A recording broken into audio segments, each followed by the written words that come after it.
Welcome to the Line Movement MMA betting show. I'm Daniel Levy from Best Fight Picks and Half the Battle, joined now by Dan Tom of MMA Junkie and the Protect Your Neck podcast. Today, we're going to be talking about Brian Ortega versus the Korean zombie, Chan Sung Jung. This is a fight a long time in the making. Cannot wait. Guaranteed excitement. I know for a fact none of these guys are about to, hump the other man's leg and, make everybody watching at home fall asleep. This is about to be an epic fight, no matter how it ends up.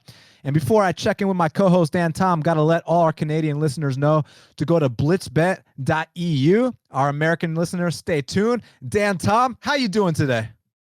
Good, man. Speaking of protect your neck, I mean, how about this matchup we got in the featherweight division on Yas Island?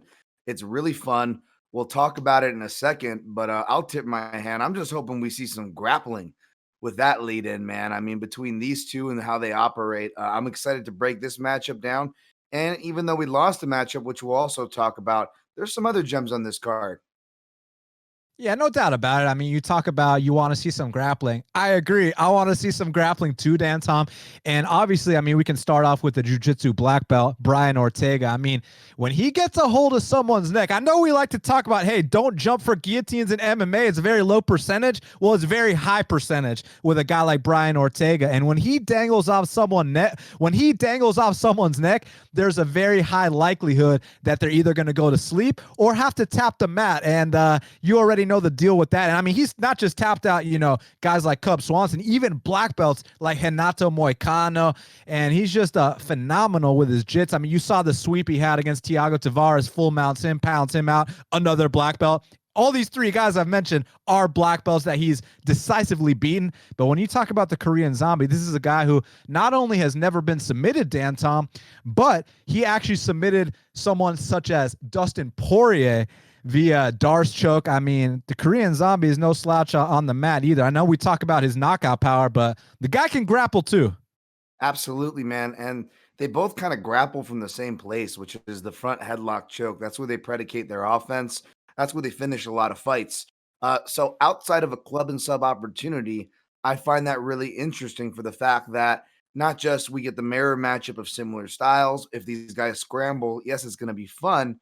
But I almost worry because they're both so good at the front headlock position that what if they can mute each other's game, turn each other off depending on who shoots first. Obviously, neither guy are like D1 level shot type, fighters pressuring forward, making it a primary part of their game, but they will go for a shot in the open or against the fence. So that's what I'm going to be looking at as far as grappling goes. But with that said, maybe it's decided on the feet, right? Yeah, no doubt about it. I mean, you look at a guy like Ortega, and he actually famously said in an interview once back in the day that he doesn't like to shoot for takedowns because that gasses people out. That makes you very tired. So what he likes to do is he likes to bang on the feet a little bit, make you shoot for the takedown, and then he'll snatch up your neck in the process. And with a guy like Korean Zombie, I don't think this is going to go down like the Max Holloway fight. I understand that Max Holloway went out there, put on a significant strike differential against Brian Ortega. But the thing here is that Korean Zombie is not a volume guy. You know what I mean? He's more of a power guy. So I do think that they're going to be patient at times. It's just one of these things where you talk about not just the power of Korean Zombie, but the counter abilities of Korean Zombie. I'm curious if he can kind of frustrate Ortega, make Ortega commit to, some wild shots where he can get countered along the way, land the power that way, Dan Tom. That's what I'm looking for too. That's always been his ability, whether it's uppercuts, overhands. He'll even follow up with the left hand. He'll shift in combination coming forward. But you're right, Dan. He's not a volume guy, more of a power guy. And it's the countering savvy that you highlighted that has me leaning towards Zombie to be the last man standing here. I do think 5-round fights favor Ortega. I know everyone has the last 5-round fight he was a part of burnt into their brains, but I also agree with you, Dan. I don't think it's going to look like that fight. It's a different dynamic, regardless if he wins or loses. So I'm going to actually lean toward the Zombie for the countering, but it's tricky because we really haven't seen Ortega since then, and it's hard to peek behind the scenes. Maybe you know more than me. Feel free to share, Dan, as far as which coaches in particular. I don't know if he's still working with Larson. It sounds like he's still working with Henner, despite Henner having COVID, I believe, which is why he's not going to be over there in Abu Dhabi. But as far as, was it his striking coaches is what I'm alluding to. And it was interesting because even in the fights that you're hearing interviews now of Ortega saying, I wasn't ready those last 3 fights, even though I was winning the Swanson and the Edgar fights. You look at those fights and even the Moicano fight, where Ortega admittedly started to worry about his skills, he actually looked like he was making skill jumps. You know, we saw him shifting stance a bit more. We saw him using the DC hand trapping method or going to the shell method when coming forward and working off the pressure where he usually does his best. And of course, you know, he can find his right hands, was improvising with elbows before the uppercut on Edgar. So it's like, what kind of Ortega are we even getting? That being said, even if we're getting an uptrending, even further expanding Brian Ortega on the feet, I don't know about trying to test those skill sets, A, in the octagon, B, after a near 22-month layoff, and C, ultimately against a guy who can counter and you know, end your night. So I'll lean with Zombie, but I also want to take a closer look to see if Zombie goes to the body, because I'm sure you know, Dan, that's been a traditional opening for Ortega for quite some time. Yeah, I mean, when you were listing those examples, I was just waiting for you to get to see against a guy like Korean Zombie, because, you know, that's not a tune-up fight. That's not a guy that, you know, you want to test out some new things against and see if, you know, this works, you know, throw some feelers out there. With Zombie, you got to be ready to go life and death with a guy like Chan Sung Jung. I mean, even that Yair Rodriguez fight literally came down to the wire, to the last 5 seconds when he was caught. Now, I know there's a lot of arguments about who's the more durable guy, and some can point to the fact that Brian Ortega hasn't officially been stopped. I mean, look, I know he didn't answer the bell between rounds, but you know what I'm saying. He hasn't been put unconscious in a fight yet. But I think that's more so of a case where we just haven't seen it happen yet. That doesn't mean it can't happen. Because, I mean, I'll tell you this right now, Dan Tom, just because he ate 300 strikes against Max Holloway doesn't mean he can eat 30 strikes against the Korean Zombie, because you already know damn well Chan Sung Jung lands on your chin, there's a high likelihood you're going to sleep. Great point, Dan. And you know, if we really want to split hairs here, you know, putting the body work aside, because Ortega was able to deal with it with both Edgar, Swanson, and Moicano, who didn't maybe go to it as much as he probably should have in his fights. Let's look at who came the closest then outside of Max Holloway, right? Holloway, right? And I dare say, as far as a head strike goes, it might have been Clay Guida, if not Thiago Tavares. Clay Guida, if we forget in the first, I think, 2 minutes of the first round, when we're seeing the rejuvenated Clay Guida, you know, before he gets the knockout against Joe Lozon, make of that what you will. Guida is sitting down more on his punches, to his credit, but still, it's Clay Guida, and he drops him with a left hook. And left hands in particular have seen like something that has hit Ortega, although he's been hit with rights as well. So I'll be looking to see how Korean Zombie plays that. But the point is, he's not beyond getting tagged or getting hurt. I know I just referenced a fight back from UFC 199, folks. I'm not trying to live and die off that example. But again, Dan, you can attest to this. Sample sizes are A, tricky, and B, we have to work with what we have. So it's a real tricky sample size. It always has been with Brian Ortega. So I'm not saying that he's not going to win this fight, but whatever your predictions are, kind of keep that in mind, that the sample size is a tricky one. To pretend that me or you have a beat on where Ortega is, has been, or is going to be would be silly. That being said, I still find myself siding with Zombie, perhaps more than the odds are giving him credit to, but maybe that's just me. No, I mean, I think that's a very valid point. I think if anyone were to discredit your Guida example, that would mean that they're not actually watching the tape, because a lot of his fights are comeback wins, and that cannot be disputed. I mean, that's just the cold hard reality of this, is that Ortega, the thing that makes him so great is his durability. And the reason we know about his durability is because he has to come back in a lot of these fights. He's down on the scorecards and he comes back. He finishes these guys in the 3rd round, whether it's Clay Guida, whether it's Renato Moicano.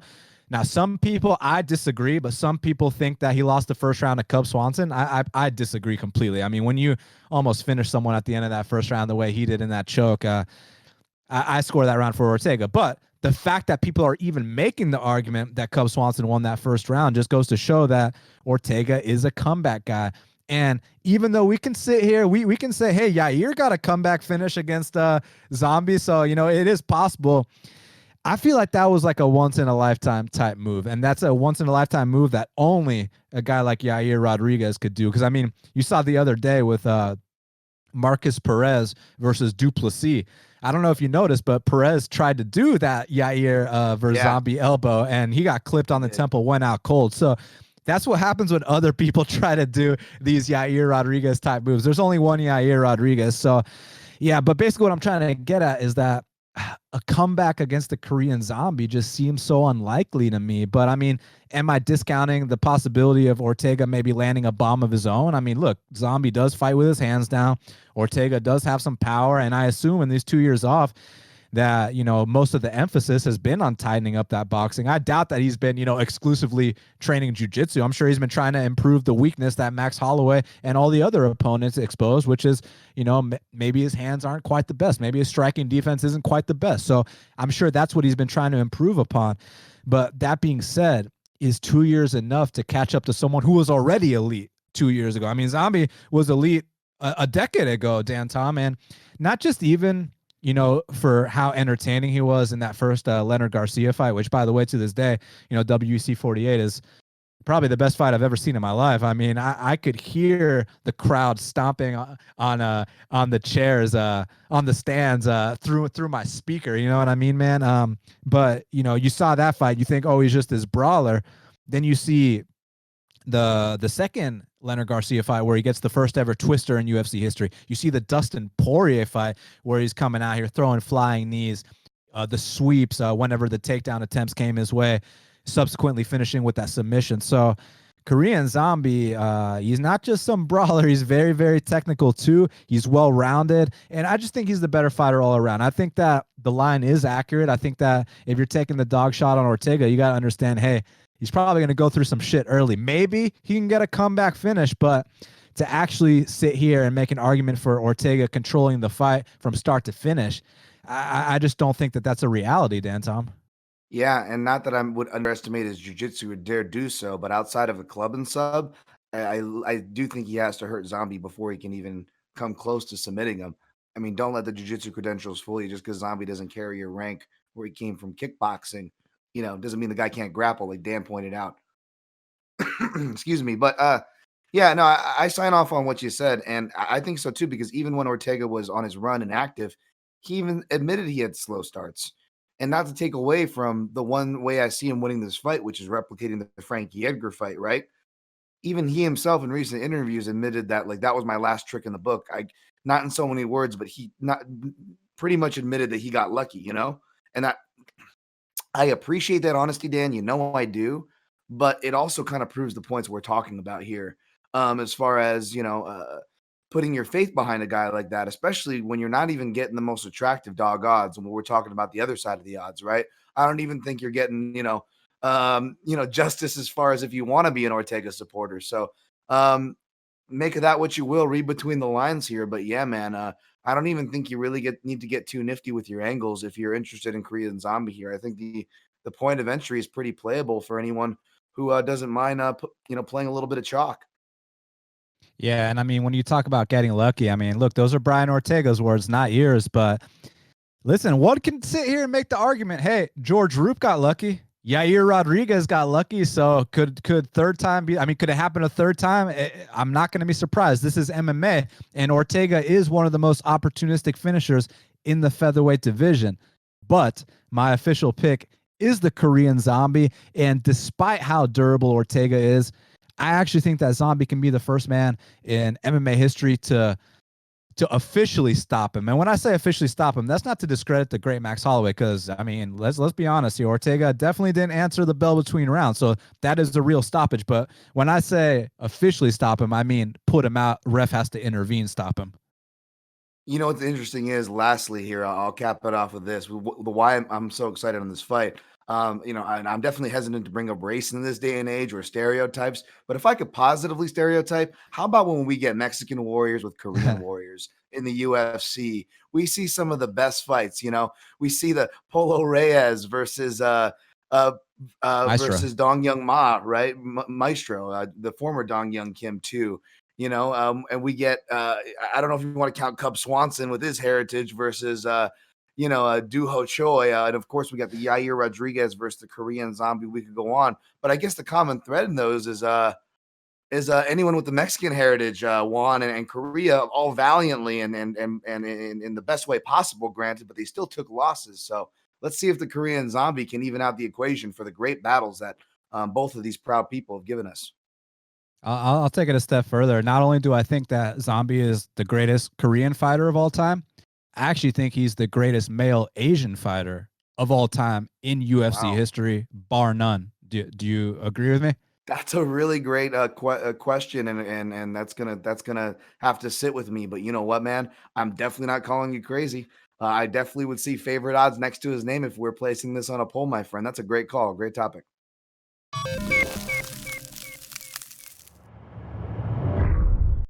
Now, Dan, Tom, co-main event of the evening, we got the former champion, Jessica Andrade. She's moving up a weight class to take on the former title challenger, Caitlin Chokagian. Now, just a little housekeeping note we got to get right out the way is the size difference. I mean, look, Caitlin Chukagian's got 8 inches of height, 6 inches of reach. So will that be a factor? I'm very curious. And another thing, man, is that there's a huge stylistic contrast between the two. Caitlin Chukagian's kind of known for, she's got that the tennis sounds type game where she runs around the ring. For every shot that her opponent lands, Caitlin Chukagian's already made 3 sounds, and especially now with no judges in attendance, the crowd can't override. This isn't in Brazil where every single time Andrade throws, the crowd's going to go crazy. I mean, now the judges are going to hear those tennis sounds, so I'm curious if they have any impact. But at the same time, I do think that if Jessica Andrade decides to mix in takedowns, I mean, they call her the pile driver for a reason. I mean, she can pick these ladies up just like Matt Hughes used to do back in his day, walk them across to the center of the octagon and slam them. If Jessica Andrade can get off on those takedowns, I think she can possibly nullify the size advantage. But even though Caitlin Chukagian hasn't officially submitted anyone off her back in the UFC, I believe, she actually is kind of active off her back. She actually does attack. So I'd be curious to see if, maybe this is the fight where she can get that armbar from guard, maybe that triangle. We know Andrade has been caught in the upper weight classes in the past. So I'm curious if that takes place. But I think that if Andrade comes out here with a smart game plan, she can chop her down with the calf kicks, eventually mix in those takedowns and kind of just overwhelm her with that pressure. But obviously, the size difference is definitely a factor. And I'm curious to see what happens if this goes to the judges. Yeah, this was a fight that I think we're gonna have a lot of the similar sentiments. Especially stuff we might have seen on the social media feeds, which I responded to in the same way. I'll get there, but I was leaning toward already Andrade in the first place for this fight. But my one worry was the thing that I always shouted about Caitlin Chukagian was that she's underrated, brown belt. I even was suspected she would have gotten her black belt by now. But despite being listed and the profile is not updated forever for a minute, they finally got updated on UFC. And I believe Andrade quietly, since her last submission loss 5 years ago, has earned her black belt and has been, more importantly, active in the past couple of years in competitions, which is a big deal, right? Because remember back in the day when like Benson Henderson or I think even GSP one got out where they did like a grappling match, right? And everybody wants to get the UFC champ or the former UFC champ or even just the former UFC fighter. Like you're a target even when you step on the mats in the gym. So it's a really big deal to see fighters this deep into their career once they've already touched the title or title opportunities, making themselves that vulnerable in order to not make themselves vulnerable when it counts, when money's on the line, right? And since then, she hasn't been submitted, win or lose. So it becomes less of a worry. Now, that being said, Caitlin Chukagian in her last fight, you can argue about the odds, and you can argue about Antonina Shevchenko, who I've been definitely been wrong about at times, and the odds were off. I agree with y'all there. However, yes, it is a good sign that Chukagian shows that she was aggressive, but like, man, I feel like she could have had that finish so many ways. And I'm like, people are getting really good at defending with the gloves. The RNC has been notably one of the harder chokes to finish unless someone is giving up or hurt. Because it really is difficult to finish. The defense is much easier with the bigger gloves, let's just say. However, and you can give Antonina Shevchenko credit. She's probably something that I hear you talk about, Dan. Credit to you over there at the Half the Battle podcast. You guys also speak about just because you train with someone good doesn't mean you're good. It could just mean you're the punching bag and you're on defense the whole time. So maybe that was it, right? Maybe she was just really good at defense, right? However, I was watching another guy we just, we'll talk about here in a second, Claudio Silva's finish. And I'm just like, oh, yeah, there's plenty of ways in MMA to just muscle the finish, especially when you have the hip leverage to flex, which Chokagian had that position multiple times. So it's one of those things. She shows aggression, goes back to her roots, but then raises arguably more questions with her lack of finishing ability.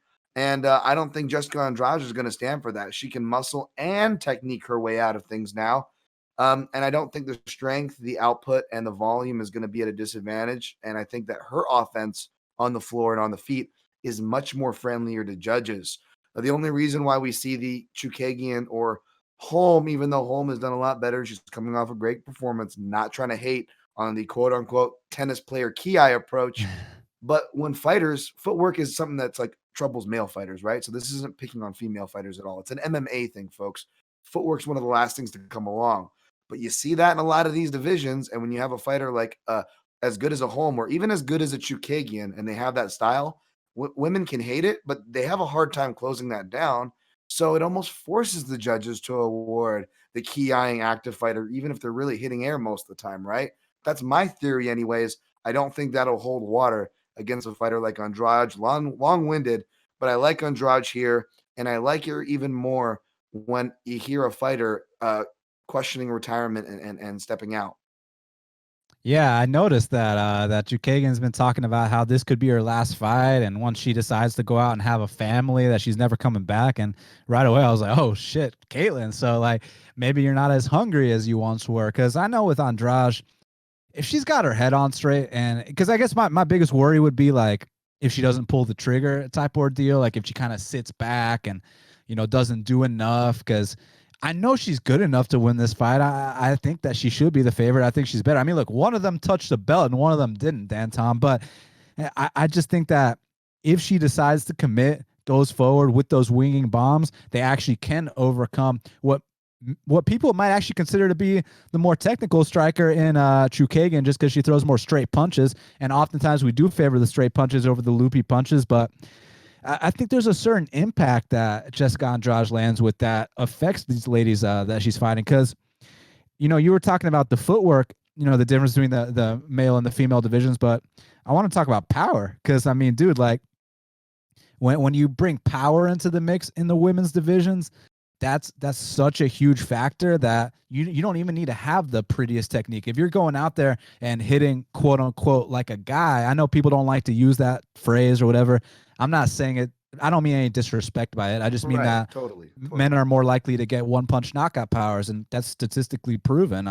That can't be debated. So what I mean by that is that, look, you've seen Andrade go out there and one punch knockout girls before.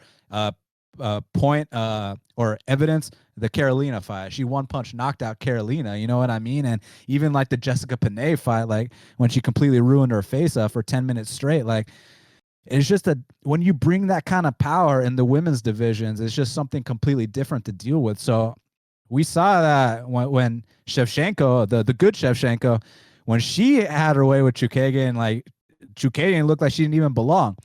The fraud Shevchenko was a different story altogether. But I think we're talking about a championship caliber fighter here, and Jessica Andrade. I mean, she fucking knocked out Rose Namajunas, won the belt.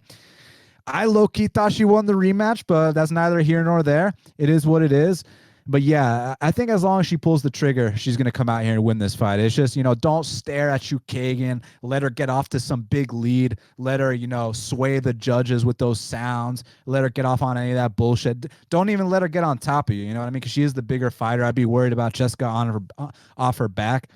But as long as none of that stuff happens and, Jessica comes out here with those calf kicks, mixes in those punches and bunches, throws in some takedowns, I do think that Jessica Andrade can win this fight.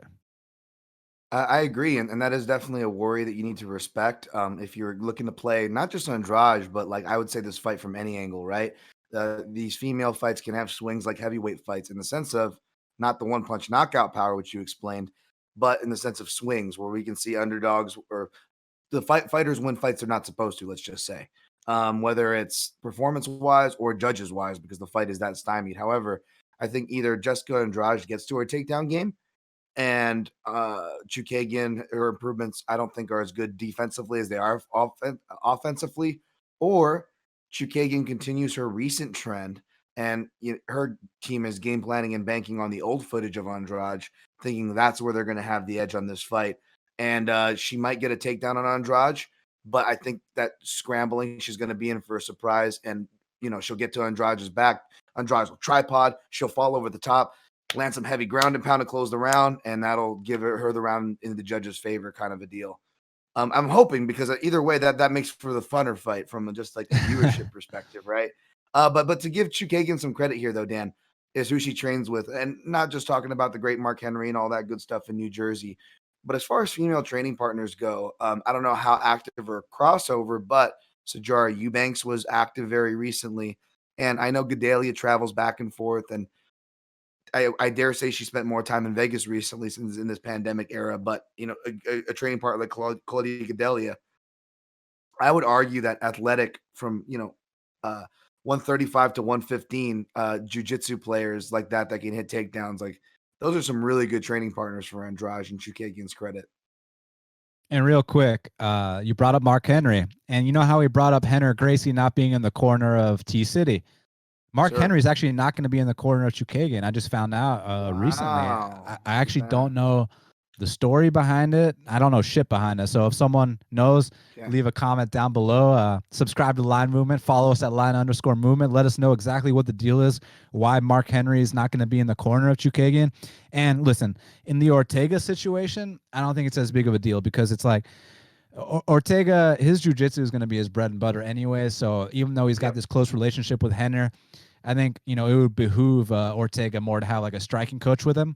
Whereas with Chokagian, I actually am worried, because, Mark Henry's the genius who's calling out all these different code words. He'll be like, Jersey, Jersey. And it means like some shit that none of us know. You know what I mean? Jersey is faint, by the way. Okay. Aluminum is pushed to the fence. Sorry, go ahead. Yeah, no, exactly. I mean, I'm curious if he changes it every fight. Like one fight it means feint, next fight it means double leg. You know what I mean? He might, because I called him out on those two, and he was like, "That's right. Now I got to change him." I was like, "I'm sorry, Mark." Yeah, so you're not gonna have him in the corner screaming Jersey and all these others. So I'm curious to see if that has an impact at all. I know that Mark Henry, like I mentioned, he's a genius. He's the kind of guy that you go over to his mansion, and in his basement, you see a bunch of combinations written out on the walls. You know what I mean? That's how in depth he goes. He's a true student of the game. So I feel like having a guy like that in your corner, I mean, obviously is going to help with the game plans, but I think also it helps like with the peace of mind and like kind of easing the fighter and making them feel at home and more comfortable. And against like we were talking about, the power of Andrade, not to sit here and disrespect any fighters or anything like that, but I do think that Andrade puts the fear in these girls, man, because they've never been hit by someone like that before. So I'm curious if not having Mark Henry in her corner is going to have any kind of impact on the result, Dan Tom.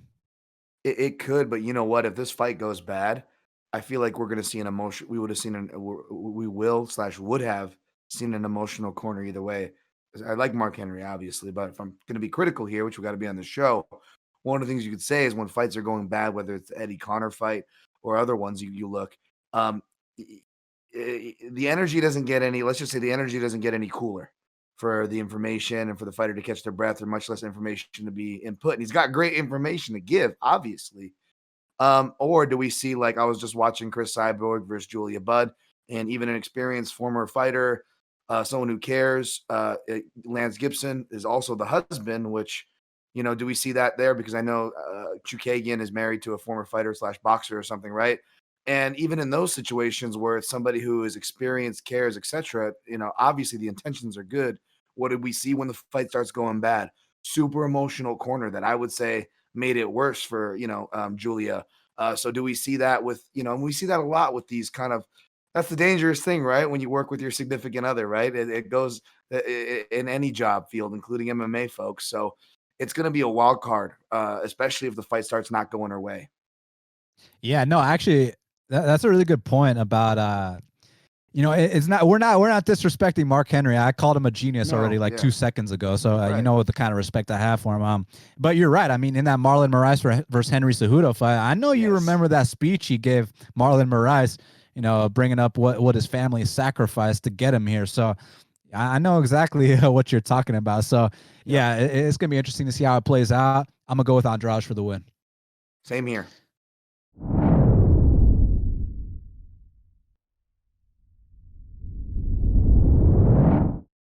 Now, Dan Tom, in the featured bout in the light heavyweight division, we got Jimmy the Brute Crute, and he's taking on Modestas Bukauskas.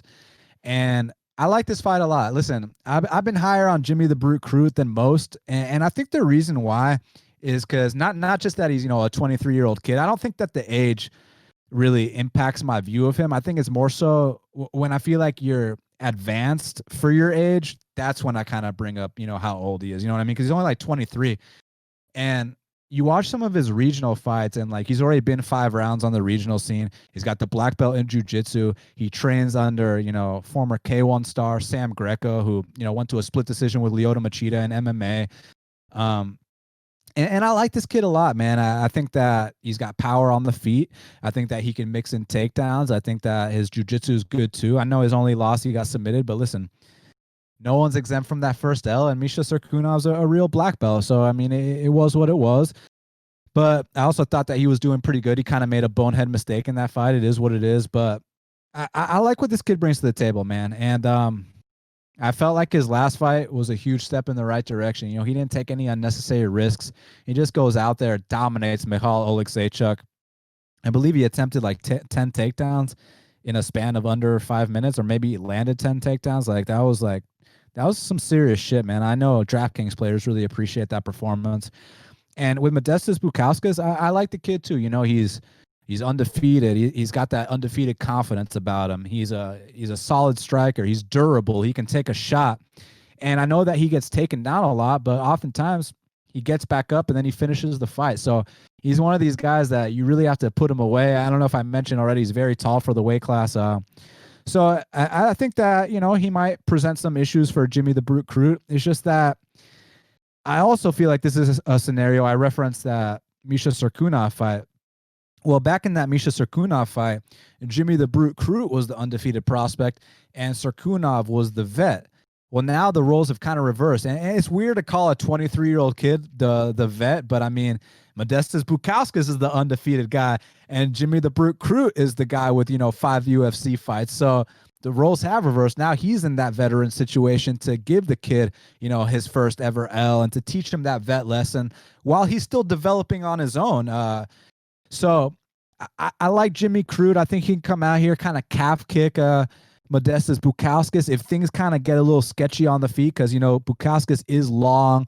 He can, you know, he's very tough as well. He can throw some awkward kicks. He's got some straight punches. If things start to get kind of hairy, I do think that that's where Crute can mix in his takedowns, get it to the mat, and that's where I think he's got the biggest advantage in this fight, man. I know people have been heard discrediting his black belt just because he got submitted by Serkunov, but I actually think he's a legit black belt, and it's under the Machado brothers. It's under someone under the Machado brothers. Like a black belt under the Machado brothers gave Crute his black belt. So I think he's a legitimate black belt, and I'm not entirely sure if he's going to submit him or not. He might, but I do think once he gets him down, that there's a good chance Modestas isn't getting back up. So I could see him grinding out a decision. I could see him taking him down and pounding him out, or I could see him submitting him. But bottom line, I'm gonna go with Jimmy the Brute Crute to win this fight, Dan Tom. Yeah, I like what you said, and yeah, I was going to ask. I was pretty sure he turned black belt because he was brown belt for a while. So for one, he just got his black belt before he met Serkinov, who not just is a black belt, folks. Serkinov is a judo black belt. He's got some wrestling experience and was super active and an accomplished grappler before slash as he went bridged into MMA. So like, you know, and in Serkinov's losses, you know, we've talked about, you know, they've come to guys who can end your night in a blink of an eye, while Serkinov was dealing through a lot of stuff. So again, tricky sample sizes. So I agree with you there. And I don't know the name, but it's something Stewie as far as the Machado black belt who Yeah. awarded him, which is why the camp is Stewie's BJJ.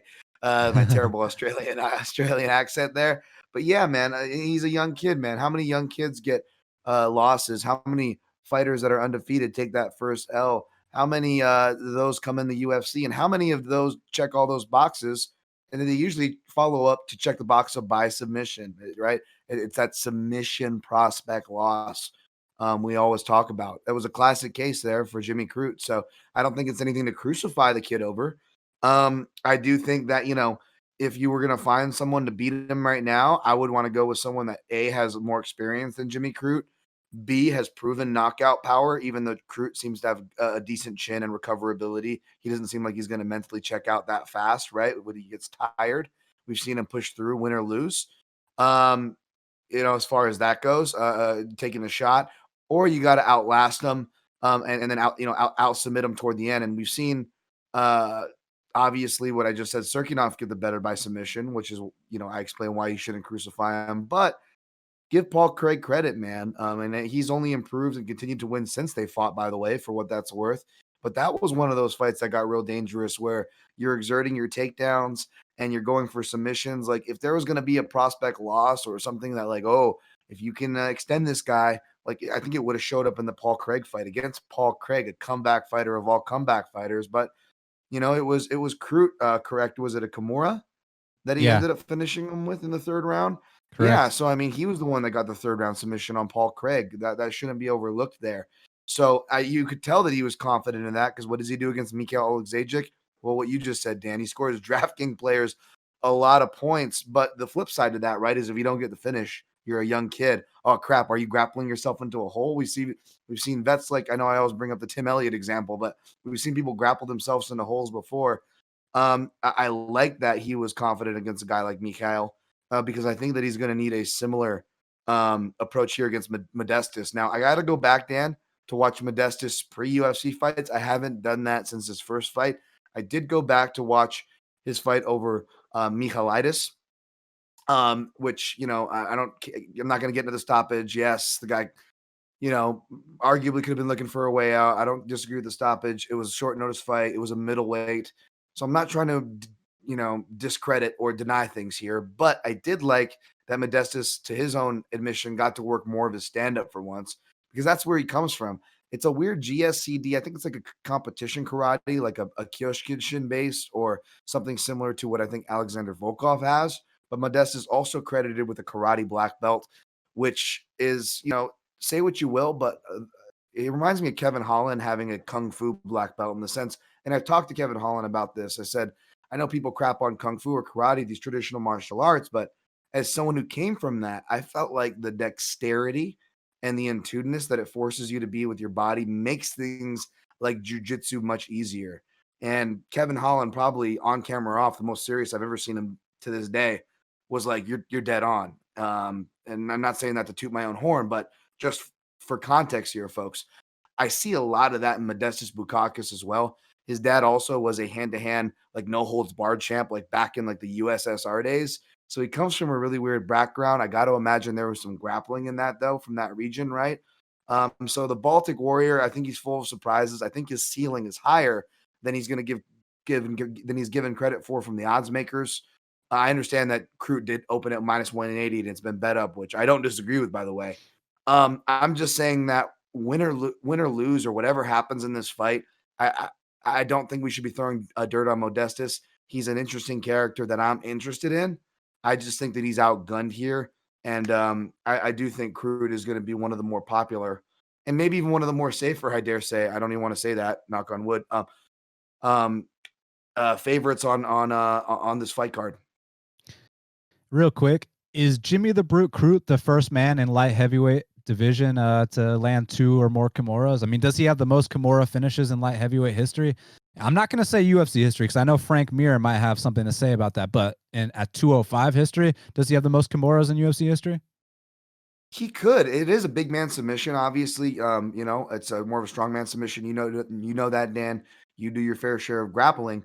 But I'm glad you brought up the Kimura because that one that he hits on Mikhail Oleksiejczuk, he went from the mount, a dominant position, just to get it. Like he was that confident. It kind of to your point, right, Dan?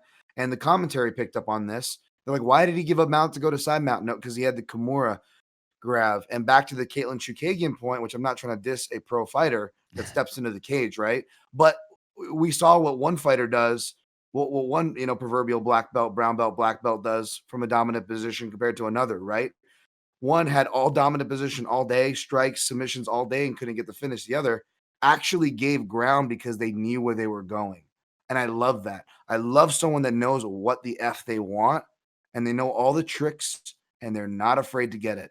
That shows a lot of maturity. And, um, as a betting man, I don't like guys as much as I'm a float and grind and take what happens kind of guy. I don't like betting on those guys. I want the guy that knows what he's good at and wants to get it there. He'll exert the 7 takedowns in the first round if he needs to. He'll give up mount to go to side mount to get a submission. So I'm not trying to oversell anybody right now, by the way, on Jimmy Crute. I just recently watched this footage before I stepped on this show. So it's fresh in my head and I liked what I saw. So I'm going to go with Jimmy Crute here.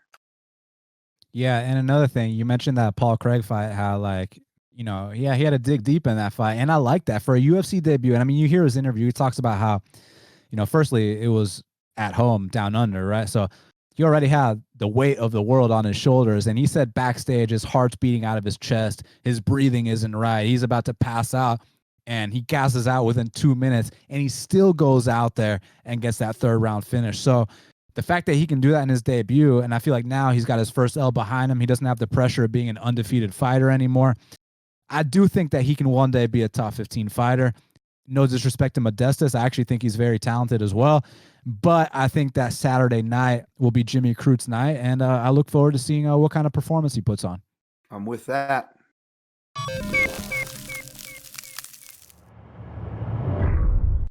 Now, Dan Tom, this is going to be very, very exciting.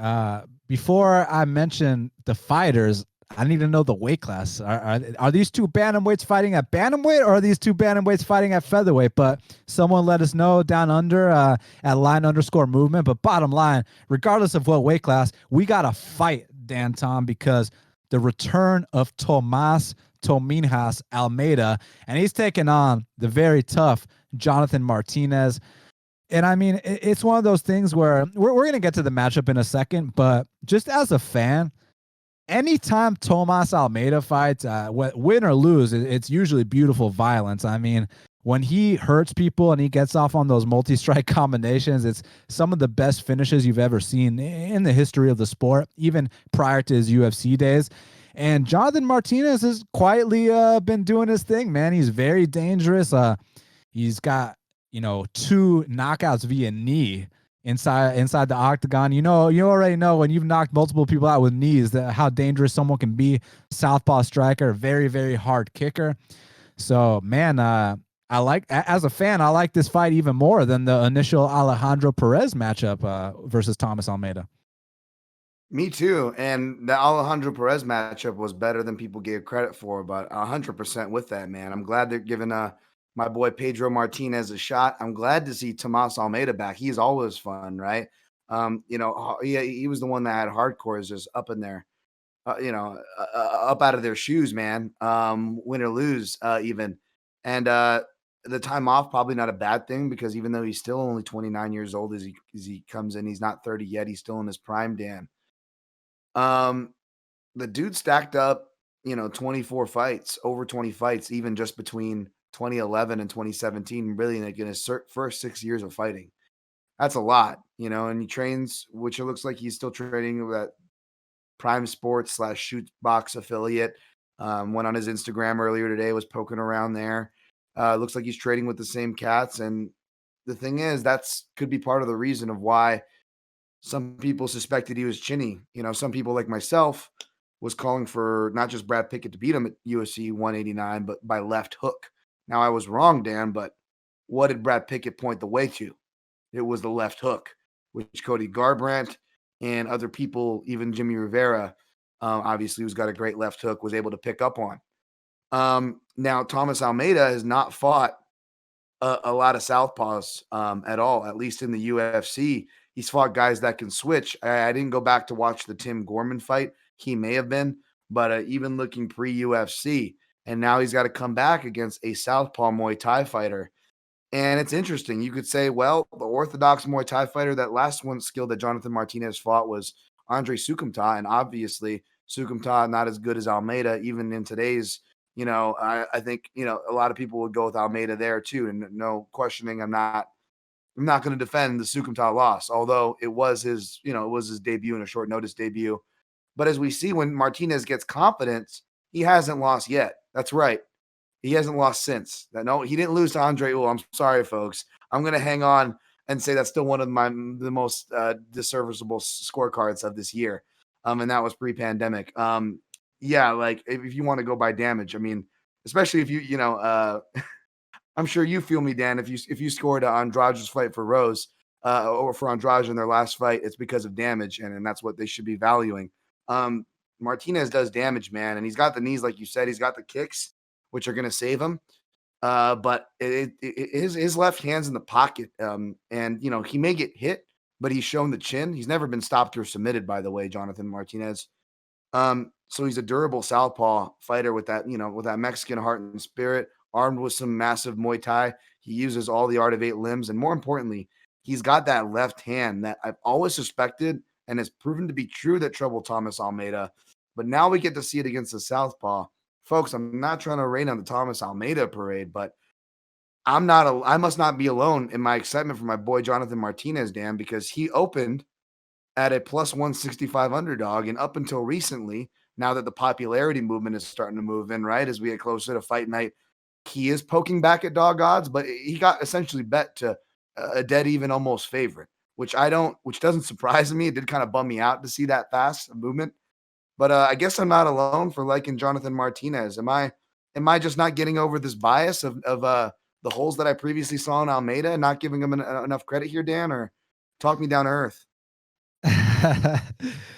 So this is funny because we're on the opposite side of this one. But I mean, all right, this is good. For me to sit here and say that Thomas Almeida is not chinny would be total bullshit because he is chinny. I mean, that's just facts. It is what it is. But I think the thing with Jonathan Martinez is that I guess where I'll disagree with you, I don't think his hands are that good, man. I mean, I think he's got fantastic knees, great kicks, but I think when you talk about these guys that have been stopping Thomas Almeida, whether it's Cody Garbrandt, whether it's Rob Font, I mean, those are arguably the two best boxers in the bantamweight division, man. Like, those guys have arguably the best hands in the bantamweight division. You talk about the Jimmy Rivera fight. Now, I bet on Jimmy Rivera in that fight, but dude, I thought that was a close-ass fight. I thought Jimmy won the first round. I thought Thomas won the second round. I thought the third round could have gone either way. Like, I thought if Thomas would have won that fight, it would have not been a robbery. So I thought it was very, very close. It was in New York and New Jersey, so I understand. Give it to the East Coast guy. But, like, I thought it was super. Like, to be that competitive with a perennial top 5 guy like Jimmy Rivera, I just think that there's levels to this shit, man. Because, look, I like Martinez. He's exciting, and you know, when I picked him against a washed up 40-year-old like Frankie Saenz, he handled him exactly how you're supposed to. But when you want to know what kind of level someone's on in that division against a striker, I mean, let's see what he does against a guy like Andre Sukumtut. And I mean, it's not like Andre Sukumtut just, you know, edged out a little bullshit decision. Andre Sukumtut gave this kid a tour of the octagon. Andre Sukumtut floored this kid. Andre Sukumtut looked like he had some wrestling in his back pocket against him. And then you take it a step further to the Andre Ewell fight. Now, we don't need to sit here and debate who won that fight, but can we maybe agree that it was a 50-50 fight? Like, I thought it was a very, very close fight. If you don't want to say 50-50, 55-45, I mean, like, it was so close that to me, like, when you're going that close with a guy like Andre Ewell, that just lets me know the level you're on, because you look at what happens when Chito Vera fights Andre Ewell and he mops the floor with him, or what Nathaniel Wood does to a guy like Andre Ewell, mops the floor with him. I just feel like these guys are on a completely different level. So even though that night I did score for Jonathan Martinez, I didn't think it was like such a big lead to where he like showed he was far superior. I felt like it was a 50-50 fight. And the thing about Thomas Almeida is that obviously is chin. That's the one thing here, man. He's definitely chinny, but it's like Jonathan Martinez isn't really known for multi-strike combinations with the hands. He's just known for his kicks and his knees. And granted, one of those knees lands on Thomas Almeida's chin, and good night, Irene, right? So I can't deny that. But man, I feel like honestly that Thomas Almeida can outclass Jonathan Martinez throughout this entire fight. It's really, to me, this is a situation of don't get caught. If you don't get caught, you're going to win this fight. If he does get caught, hey, that's going to be a huge win on the resume of Jonathan Martinez, and he's dangerous enough to do it. But just skill for skill, technique for technique, I don't think that he's on the level of Thomas Almeida. And honestly, I felt like Thomas Almeida looked amazing the first round against Rob Font. Now, I know the second round, the finish was actually kind of sad and kind of alarming. I was like, fuck. But I don't think Martinez has the hands of a Rob Font or a Cody Garbrandt or a Jimmy Rivera. So, and I do think that 2 years off, listen, I don't know if the chin recovers or not, but at least I do know that he didn't get knocked out last month. He didn't get knocked out 2 months ago, 6 months ago, 2 years ago. So at least he's had some time off. He's been training with the right people. He's in there with Charles Oliveira on a daily basis. And while I'm not sitting here saying that he's going to come out here and dangle off of Jonathan Martinez's neck or anything like that, at least he's in there with people that are evolving and that are trying to get better and that have the right mindset. So I know he's around the right people, and I just think it's a good matchup for him. So don't get caught and you win this fight. So I actually lean with Vegas more on this than I do with the current public. I understand the case for Martinez. He's a dangerous guy, and Almeida's chinny. So you're not going to get a debate from me on that. And if Jonathan wins by a knockout, then congrats. But if he does not win by knockout, I mean, I don't see him outclassing Almeida. I don't see him mixing in takedowns. I don't see him outboxing Almeida. I really only see one path to victory, and that's the knockout via the knee or a head kick. So I'm going Almeida here to win this fight. I'm glad we got some dissension on this one. I think you bring up some good points about the boxing. More specifically, I think you could point to his speed. Those were some of the faster fighters, even Font for as big as he is. And Martinez, even though he comes up from flyweight, despite having difficulty making bantamweight his last time out, he's not exactly the fastest fighter. So I do think that's a valid point at boxing range. And like I said, even his best boxing work, he seems like he's got to take one to get those counters in, right? However, it's tough because I also understand the angle of the movement, especially if you're gonna start seeing plus money on Almeida. I definitely don't hate Almeida supporters at that point, right? Or pick You know him. me, I'm always against. Yeah, I mean, I'm always against playing against the public. You don't got to convince me about where the value lies in that. Believe me, I get it. Um, However, what does kind of worry me as well, to your point about KO or bust for Martinez, even though initially I would like to think that he could win a decision, is back to that Wolf fight. Is even though I thought it was clear clear 2 rounds to 3, you could argue 3, all 3 Martinez. The fact was, I say this all the time, which gets confusing, and I don't want to fall victim of it. We have to have our scorecard, which is the right scorecard, the proverbial scorecard, the way scorecards are supposed to go by damage, as well as the scorecards we've been conditioned to, the scorecards we unfortunately have to live by, which is the judges' scorecards who don't even go by their own rules, which we've figured out by now, right, folks? So it almost messes up even like guys who've been watching the sport forever, like me and you, Dan, to where I don't know if you do it, but you almost find yourself doing 2 different scorecards where you're like, Yeah. listen, I think this guy should win, but we've seen this before, folks. Like, don't be surprised. And I know you getting crap for trying to talk sense into people too from that aspect. You know what I'm saying? So like I get what you mean from that aspect. Although when a guy crunches over to the body, it's like, come on, he loses the round for that shit. And he runs away to the cage. But another story for another day as far as how judges award body work, right? And Thomas Almeida looks like he can take body work a lot better than Andrade will. But I do worry about that weight cut too, not just not fighting for that long, but the weight cut having to go in. And again, you go to his training and he's doing a lot of the same stuff. The combos are all the same combos, the same written combos that I was kind of criticizing, and why I leaned even to a guy on his way out like Pickett way back in 2015 to beat him. And again, he didn't. I was wrong, but I did call a pathway that he showed, almost capitalized on, and allowed others perhaps to proverbially capitalize on. So, as far as growth goes, and then you go, and it's probably only like 2.5 weeks ago, probably be 3 weeks by the time total, by the time when he fights. And I'm sure he sparred since then, no problem. But like another reason why he could be chinny, folks, which is kind of disturbing for a guy that young, even at that low of a weight class, aside from cramming all those fights, like I said, into that small span in his career, he trains at one of the most notorious gyms that even guys like Vanderlei had to take a break from or separate from, you know what I'm saying, and come back to, because you can't spend your whole freaking career at those gyms. And it looks like that's where he's been this whole time. And then you go back 2.5 weeks ago, and he's already looking drained and sucked in on the eyes like fighters usually look on fight week, which is normal. But he's got that about 2.5 weeks ago. If you go to his Instagram right now, he's in shoot box and it says sparring day, and I'm like, great. More concussions for you, dude. While you're fucking you're clearly drawn out already. You go back and look at his fight week or weigh in or fight day. Like he doesn't look that far off in these photos. Like he's already sucked out. And again, he's not a thick guy anyways, but I do remember from doing my little Instagram searches that I've done on these fighters for years now. I do remember Almeida for being a skinny guy. He actually carries some weight on him off season. Now maybe he's kind of cleaned that up. Even Brian Ortega, who kind of looks like it's hard to tell. You like, is he on track to make the weight? Is he heavy? You kind of can't tell because Brian Ortega's got a little bit of thickness to him. But in Ortega's credit, you go back to July and he's holding that same shape. So maybe Almeida's doing a similar thing where he's just kind of really took this time off like Ortega did to refocus on his health. Maybe he's just walking around at a lower weight.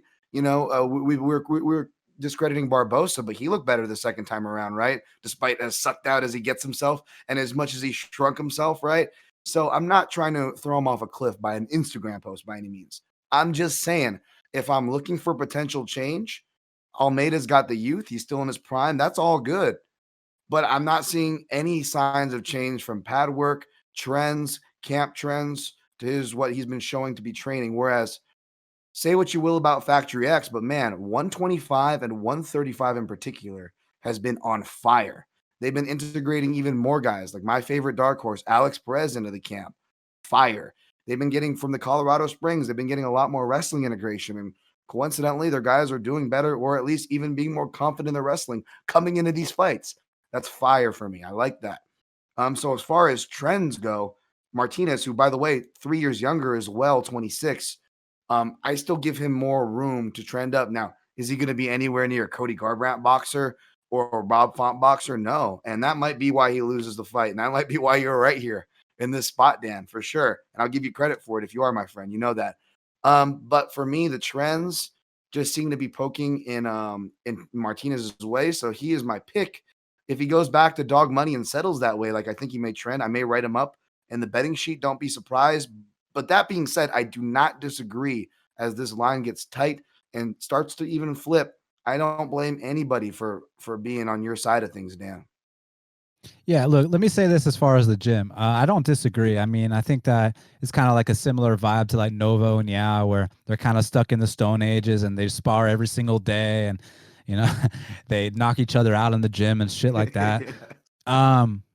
Now, I think there is some truth to that. And I also think we might be just speculating too, because you see the improvements of a guy like Charles Oliveira who comes out of that gym and he's been evolving his entire game. So maybe they are catching up with the time. So I really don't know. I mean, they could be, they could not be.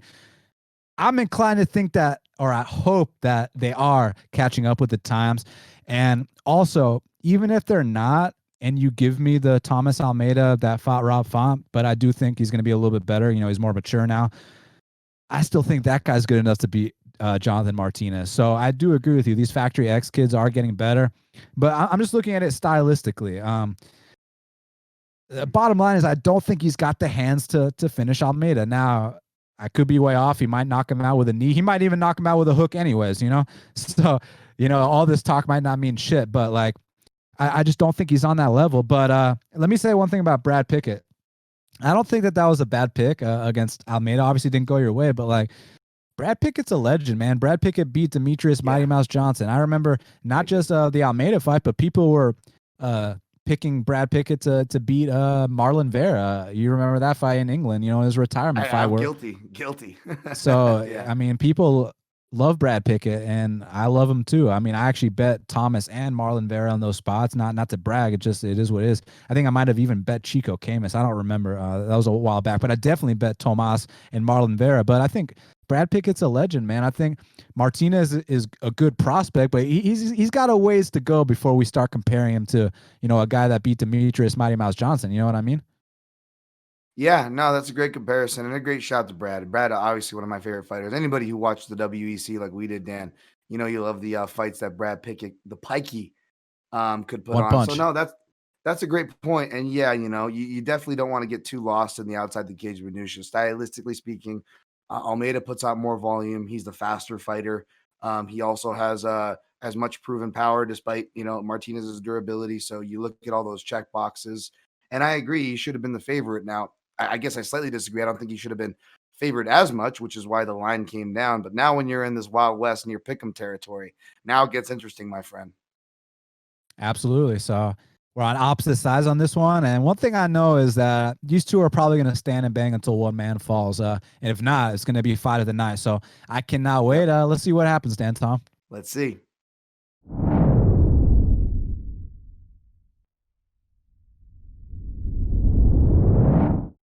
Now, last but not least, in the welterweight division, we got a matchup between James Krause and Claudio Silva. And man, this is one hell of a fight. I think Claudio Silva is a very underrated guy. I think that he's one of these guys that his jiu-jitsu is so damn high level that he can get away with a lot of stuff on the feet. His stand-up doesn't need to be the most perfect because he doesn't care if you come out here and take him down. So he's not as concerned. And also, he can throw a little sloppy. He's got some power too, but he kind of reminds me of like a bigger version of like Carlos Diego Ferreira, where like I said, he gives no fucks if you take him down, because you take him down, he's one of the few that can get an omoplata sweep. He'll attack for knee bars. He'll do the whole bit. He gets arm bars in the UFC. I mean, this is a legit jiu-jitsu practitioner. Also has legit wins in the UFC. He beat Leon Edwards, you know what I mean? So Claudio Silva's the real deal. Now with James Krause, he's a true student of the game. He's experienced. He's got great knees, great calf kicks. He's even a black belt in jiu-jitsu himself. Now, is he a black belt on the level of Claudio Silva? No. But I mean, he's not some guy that, you just take him down one time and the fight's going to be over shortly after. Now, it might be just because the level of jiu-jitsu Claudio Silva has is so damn high level. But I mean, James Krause is no slouch either. But I think this is a dog or pass situation, man. I think that the thing I'd be most worried about with Claudio Silva would be like, if he gets off to like a big lead, maybe dominates Krause on the mat in that first round, but then is completely gassed. I think he can kind of get picked apart that second round, the jabs, the calf kicks, the knees, the whole bit. I think that there are moments where Krause can actually kind of make him look a little silly. That being said, man, he's so damn heavy on top. You see that pressure he's got. You see that he's able to get, takedowns from anywhere. He can even pull guard and sweep. He's one of those few jiu-jitsu practitioners in the UFC where, like I said, he doesn't have to really worry too much about these other areas because his jiu-jitsu is so damn good that it kind of overrides everything. He can literally bail himself out with a takedown almost at any time. I guess just what I'd be worried about is him gassing to the point where he starts shooting from a mile out and he starts getting picked apart. That's what I'm kind of worried about here. I completely agree with you as far as that worry. And I agree with you, especially if you're picking Krause, as far as this fight being a dog or pass situation from a betting perspective. However, Dan, I am not picking Krause. I'm going to be picking Claudio Silva here if I'm tipping my hand. Hannibal, man, he is just that durable southpaw you forget about. He's 38, but he just turned 38.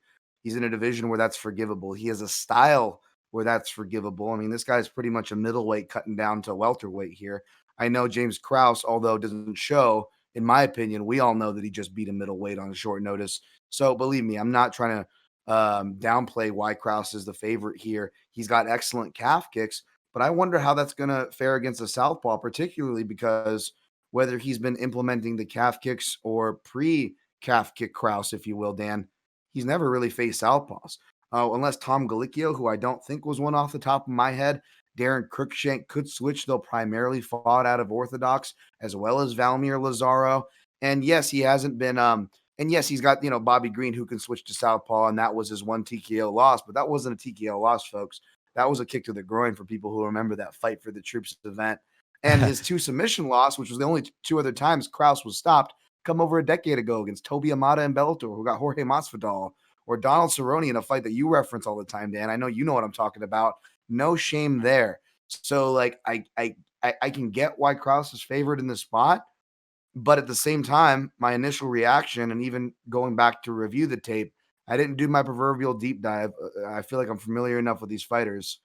Let's just say I was surprised to see a plus money, a plus sign next to Claudio Silva, or a plus sign so wide / a plus sign maintained so wide. I'm not talking about 4-1 odds here wide, folks. Forgive my language. Don't take me literally. But in my opinion, I would have expected this to be closer to a pick'em. Now, some people might consider the plus 150, plus 160 range pick'em territory already.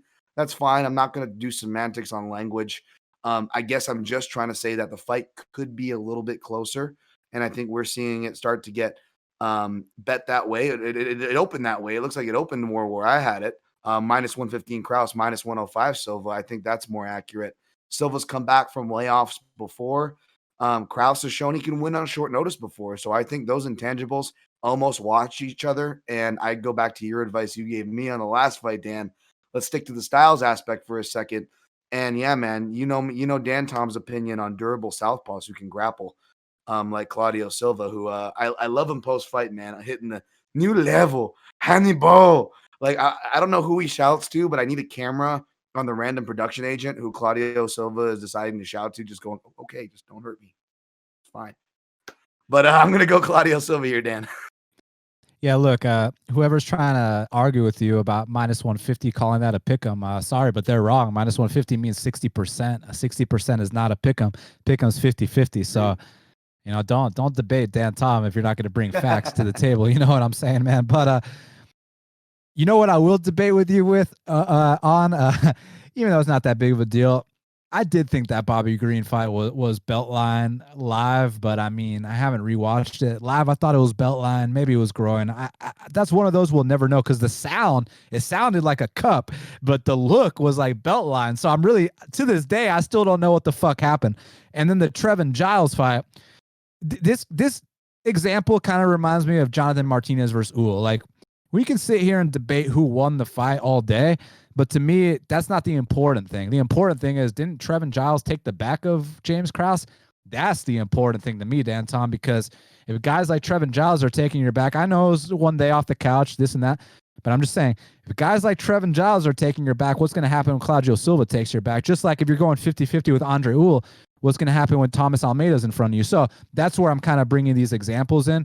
And yeah, so I also am taking Claudio Silva in the spot, but I'd be lying if I said that my biggest concern. But look, he's an underdog, so it is what it is. If he was a favorite, it'd be a bigger concern. But as an underdog, I guess what I'm most worried about is going out there, dominating him, then gassing out, then getting calf kicked, then shooting from a mile out, and then just looking silly out there. So, because I know Krause has got the skills, man. It's just, does Krause still want to do this shit? I mean, Krause is a coach. You know what I mean? Krause doesn't need this shit, man. Krause is talking about retirement, whereas I think that Claudio Silva still does have some aspirations for the top 15. So, and like you said, even though he's, upwards of 40, he doesn't really take that much damage, like with his style. His jiu-jitsu is so elite that he can bail himself out of any situation just by getting on top one time, and then most likely that round's over. So, yeah, I do have Claudio Silva here. At least it's a dog or pass situation, but I do agree with Krause being favored, however, because I do think he's got a big edge standing, and he's also a black belt, not the same kind of black belt, but he is a black belt nonetheless. And one thing I wanted to bring up this example. Now, this is a really petty example, Dan Tom. So if you want to give me shit, give me shit. All right, but all right. Officially, it says that James Krause hasn't been submitted in a decade. And on paper, that's true. However, I hate to bring up a petty example, but I'm going to anyways. Can we talk about an exhibition match on The Ultimate Fighter between him and Jesse Taylor where he got submitted 3 years ago? Are we allowed to bring that up or not? Because I know that's not petty. No, that's good example.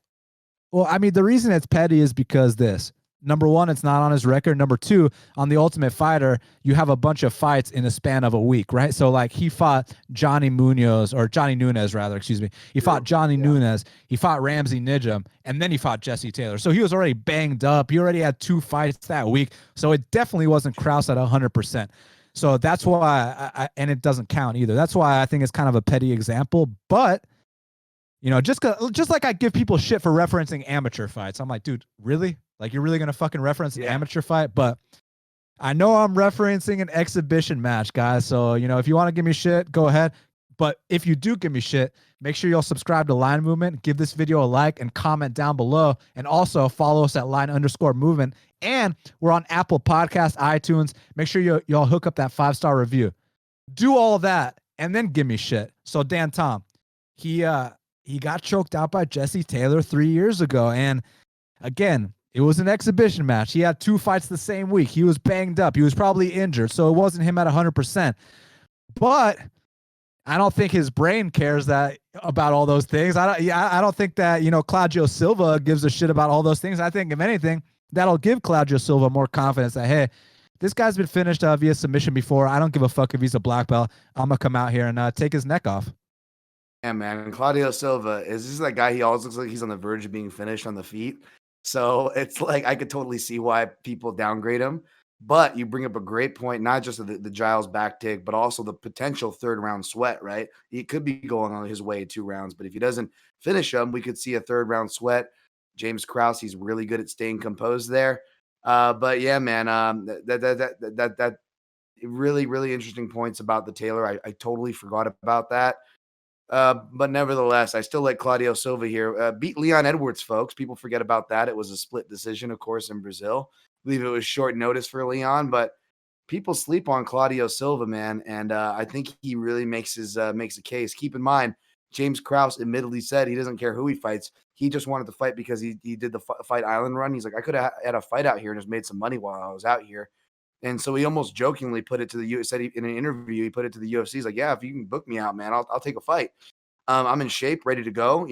Whereas Claudio Silva, you go to his Instagram, he's been in shape and asking for fights since before the first Fight Island.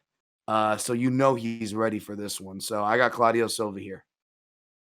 Well, Dan, Tom, that about wraps it up. We got to get out of here. Huge shout out to all the listeners, all our supporters, all our fans.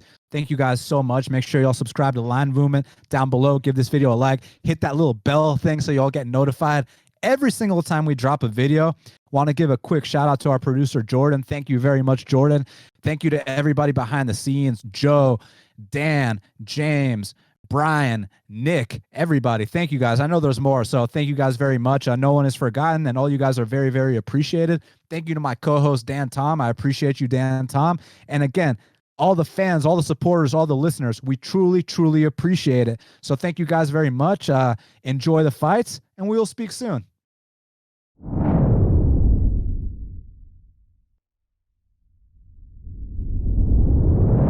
What's up, everybody? If you like what you just saw, make sure you give the video a like below. And while you're down there, give us the old subscribe.